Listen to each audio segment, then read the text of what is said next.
कैसे समझें लोगों को। सच ये है कि हर कोई थोड़ा बहुत साइकोलॉजिस्ट होता है, क्योंकि हर कोई दूसरों को समझने की कोशिश कर रहा होता है। और क्यों? क्योंकि वो प्रिडिक्ट करना चाहता है कि सामने वाला क्या करेगा और उसे क्या चाहिए, और अल्टीमेटली वो उनसे अपनी मर्जी का रिजल्ट लिखवाना चाहता है। और ये गलत नहीं है, बिल्कुल वर्थवाइल परस्यूट है। जितना हम खुद को समझते हैं और जितना तुम दूसरों को समझते हो, उतना ही तुम लाइफ से अपनी मर्जी की चीजें निकालना पा सकते हो। अब प्रॉब्लम यहां से स्टार्ट होती है। आजकल दुनिया में लोगों को समझने के लिए हजारों तरीके बेचे जा रहे हैं। Attachment style, personality types, love languages, list खत्म ही नहीं होती। लिटरली हजारों फ्रेमवर्क्स हैं, फॉर्मल भी इनफॉर्मल भी।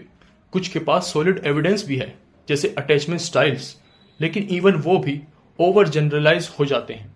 और बाकी सच सुनो, ज्यादातर बस ग्लोरीफाइड हॉरोस्कोप्स हैं। हाँ, थोड़ा हार्श है लेकिन सच है। और ये पॉपुलर क्यों है? सेम रीजन एस्ट्रोलॉजी पॉपुलर है। लोगों को अपने बारे में सुनना पसंद है।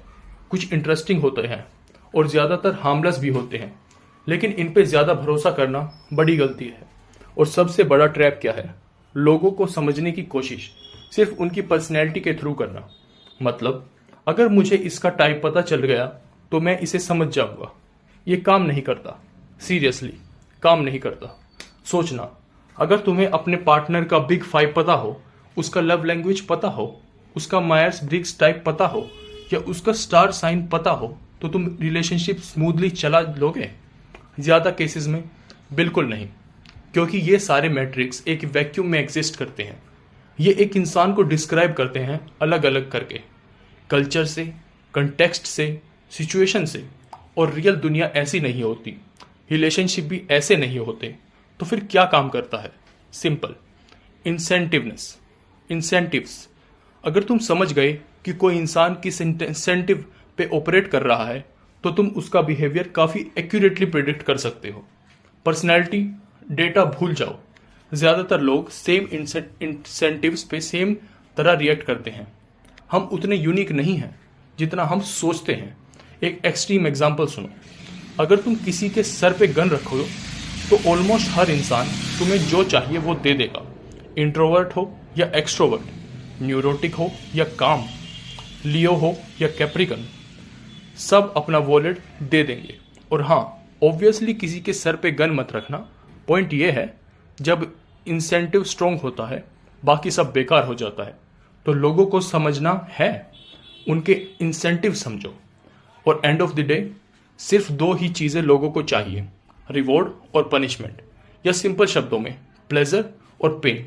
डिफरेंट लोग अलग चीजों को रिवॉर्ड या पनिशमेंट मानते हैं। वही डिफरेंस क्रिएट करता है बिहेवियर में, लेकिन सिस्टम सेम है।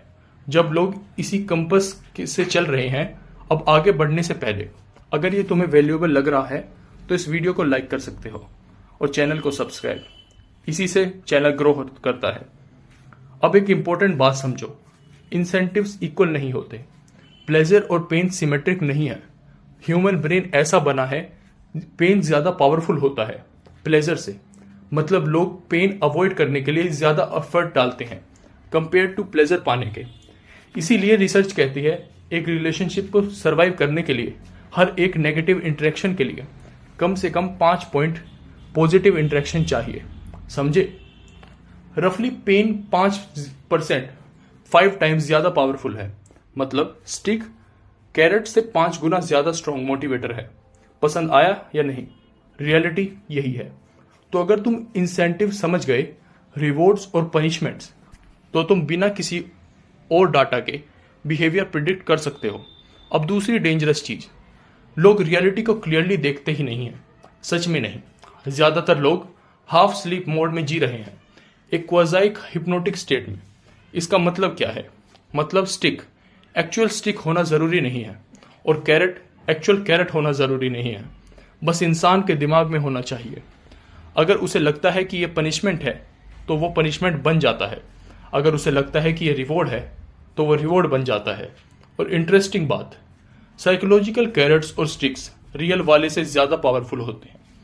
तो इफेक्टिव साइकोलॉजिस्ट बनना है तो दुनिया को देखना सीखो दूसरे इंसान की नजरों से, उसकी उसके परसेप्शन में क्या रिवॉर्ड है, क्या पनिशमेंट है, वही उसका बिहेवियर कंट्रोल करेगा, चाहे वो रियलिटी में एग्जिस्ट करे या ना करे। एक एग्जांपल सुनो, पीपल प्लेजर्स। ये लोग दूसरों को खुश करने के लिए अपनी जान लगा देते हैं, क्योंकि उनके दिमाग में दूसरों की डिसअपॉइंटमेंट एक बहुत बड़ा पनिशमेंट लगता है। रियलिटी में शायद उतना बड़ा थ्रेट नहीं है, लेकिन उनके दिमाग में मैसिव स्टिक है और बस बस बस वही काफ़ी है। इसलिए उनका बिहेवियर समझ आता है, वो इरेशनल नहीं है, उनकी परसेप्शन डिस्टोर्टेड है, वो लॉजिकली रिएक्ट कर रहे हैं अपने दिमाग के हिसाब से। और साइकोलॉजिस्ट का काम क्या होता है? लोगों को ये दिखाना कि जिन कैरेट्स और स्टिक्स पे वो रिएक्ट कर रहे हैं वो सिर्फ उनके दिमाग में है, रियलिटी में नहीं।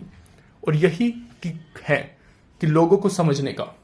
अगर तुम किसी इंसान के परसेप्शन के अंदर के इंसेंटिव समझ गए तो तुम उसका बिहेवियर ऑलमोस्ट परफेक्टली प्रिडिक्ट कर सकते हो। और हाँ, यही की है लोगों से अपनी मर्जी की चीजें निकलवाने का भी। सही टाइम पे सही कैरेट और सही टाइम पे सही स्टिक, और तुम किसी से भी ऑलमोस्ट कुछ भी करवा सकते हो। लिमिट क्या है? सोसाइटी के रूल्स और तुम्हारी खुद की कॉन्शियंस है, और ये समझने की किस इंसान के लिए क्या रिवॉर्ड है, क्या पनिशमेंट है, ये कहीं ज्यादा यूजफुल है बजाय ये जानने के कि वो INFJ है या एरियस है या कुछ और फैंसी लेबल। ऑलमोस्ट सब बेकार है। इंसेंटिव्स मैटर करते हैं। अगर तुम इंसेंटिव समझ गए तो तुम लोगों को समझ जाओगे। अब बताओ, क्या ये तुम्हारे रियल लाइफ से मैच करता है? कमेंट्स में लिखो। और हाँ, थैंक यू फॉर लिसनिंग।